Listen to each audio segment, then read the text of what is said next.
ফিলিস্তিনকে কি মুসলিম বিশ্ব ভুলেই গেল? কিছুই করার নেই। এজন্য কি মুসলিম বিশ্বের শাসকরাও আমরা জনগণ আল্লাহর কাছে দায়ী হব না? দায়মুক্ত হওয়ার কোনো উপায় থাকলে জানাবেন।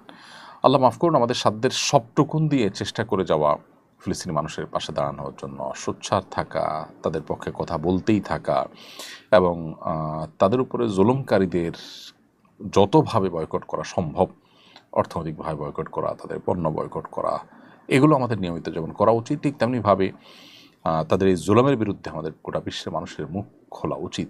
আমাদের জন্য সবচেয়ে লজ্জার বিষয় হলো যে অমুসলিম কান্ট্রিগুলো, যেমন অস্ট্রেলিয়ার মতো দেশ, স্পেনের মতো দেশ, অনেক অমুসলিম কান্ট্রিগুলো পর্যন্ত, ফ্রান্সের মতো দেশ, অনেকগুলো দেশ যাদের অনেক বিষয় আমরা সমালোচনাও করি, কিন্তু তারা পর্যন্ত ফিলিস্তিনিদের জুলুমের বিরুদ্ধে, তাদের উপরে যে জুলুম চলছে সেটার বিরুদ্ধে তারা কথা বলছে। সেখানে মুসলিম রাষ্ট্রগুলো সেরকম শক্তিশালী কোনো ভূমিকাই নিচ্ছে না, মুখ দিয়েও তারা সেভাবে তেমন কোনো কথা বলছে না। এর চাইতে দুর্ভাগ্যজনক বাস্তবতা বোধ আমাদের সামনে আর কিছুই হতে পারে না। এই জন্য আল্লাহ তালার কাছে আমাদের গণ ইস্তেগফার করা উচিত আমাদের এই গণ অপরাধের কারণে। আল্লাহ তালা আমাদেরকে রক্ষা করুন এবং হেফাজত করুন এবং আমাদের সংশোধন করুন এবং তাদেরকে আল্লাহ তালা রক্ষা করুন এবং হেফাজত করুন। এই জুলুম থেকে আল্লাহ তালা তাদেরকে উদ্ধার করুন।